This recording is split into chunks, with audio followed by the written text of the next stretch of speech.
sport is also important for the youth. That the sport is taking place in Mogadishu,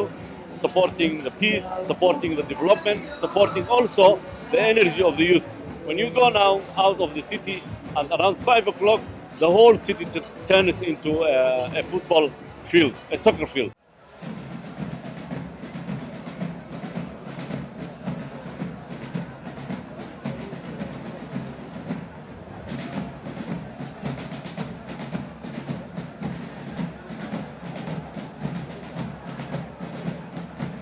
I think it will definitely help in bringing back the normal life, way of life for the youth. And it is, of course, it will be also a benefit for the community in countering violent extremism.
waxayna u tahay fursad dhalinyarada ay kaga qayb qaadan karaan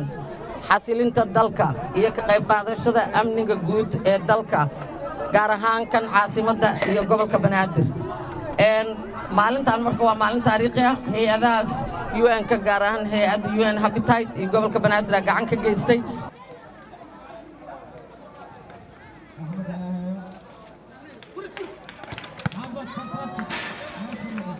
والله نبض الدور مهم لا يكون ليه هذا بالدجان سبورتيجا مركي لود بالدجايو قف والبور يراه wuxuu dareemayaa qof asaagiisa isboortigu dabaaldegaya haduu asiga qori oo wato inuu iska dhigi karo wal saaxiibka ama walaalka muxuu ugu dabaaldegay ayaa niyadiisa galayso mar walbana waxaan rajeynayaa dhalinyarada inay isbedelaan sideen camal noqdaan ee u dabaaldegaan maalintan oo kaleete